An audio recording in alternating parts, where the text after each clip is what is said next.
All right, ladies and gentlemen, welcome to another edition of How Do I Do This Anyways? Today we're going to be doing a Google Sheets edition where you're going to be taking your inches and centimeters data and putting that into a format that is useful. So first thing we're going to do is we're going to go File, make a copy, and you want to call this inches and centimeters and first initial underscore last name, okay? That way, it makes you a copy of your data, and you can do whatever you need to it, all right?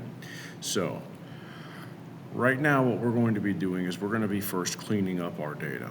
So, if we look here, see where we've got text in here?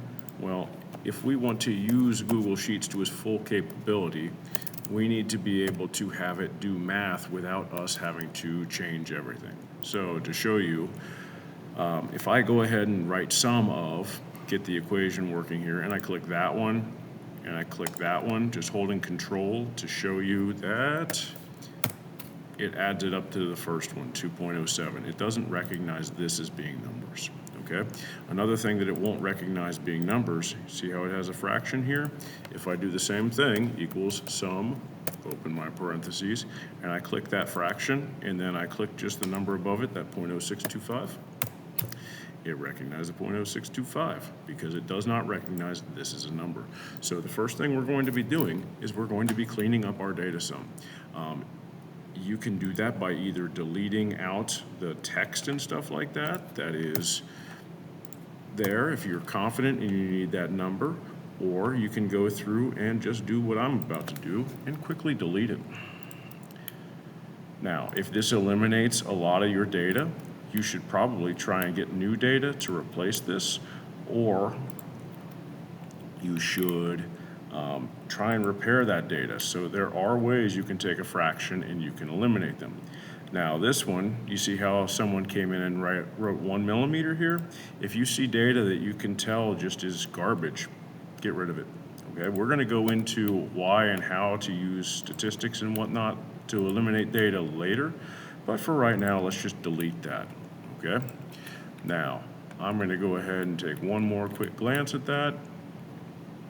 Did I miss any fractions? Did I miss any units? Looks good. All right, so now I'm going to click on column A, and I'm just going to sort from A to Z to make life easy on me. So now it's all condensed back down. Now, the way Google Sheets works best is when you have all of the same type of data in the same column. So what we're going to do is we're going to move all of the inches to column 1 there, okay? And the way I'm going to do that, normally I would say copy and paste data. What we're going to do is we're going to cut and paste data. We're going to cut it so that way when we paste it over here, it removes that column, and so that way we don't end up double tapping the data, okay? So I'm just going to go ahead and click and drag and hit Control X to cut.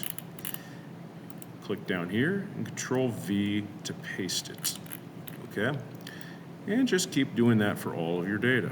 Control X, come on down, click on the box, Control V to paste.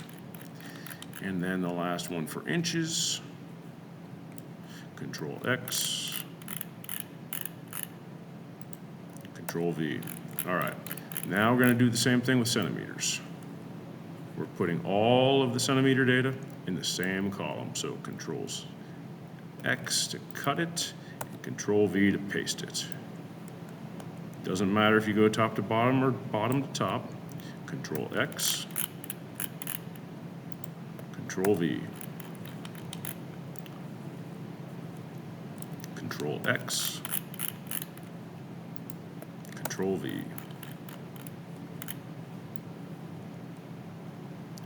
Control X.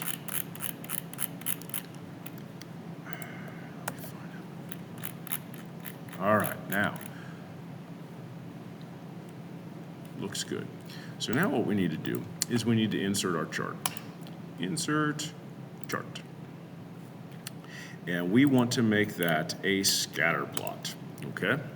Now for our x-axis, we're going to go ahead and click on Add X-axis, and we're going to select a range here.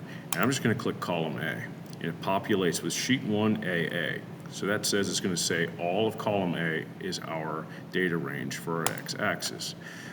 Now we're going to come down here to series, and I want to add the centimeters because I want the centimeters to be going up the y-axis.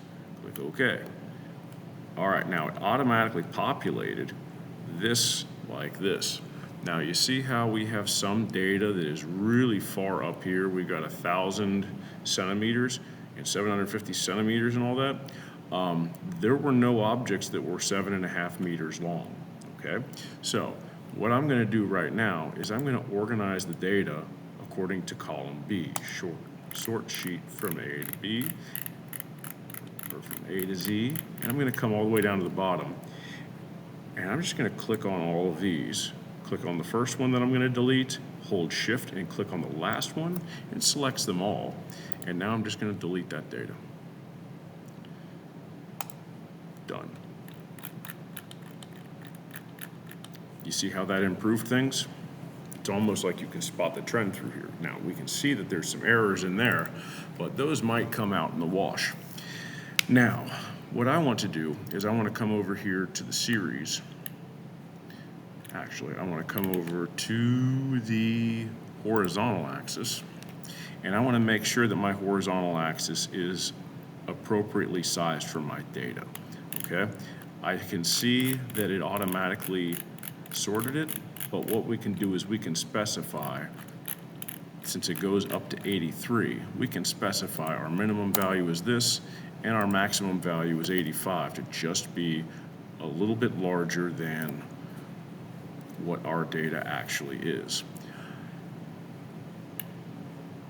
Then our vertical axis, we can go ahead and leave it right the way it is, but we could set those values right here and right there. In fact, let's just go ahead and do that. 0 to 225. Okay, so that'll remove it, and it also added some more scaling throughout it.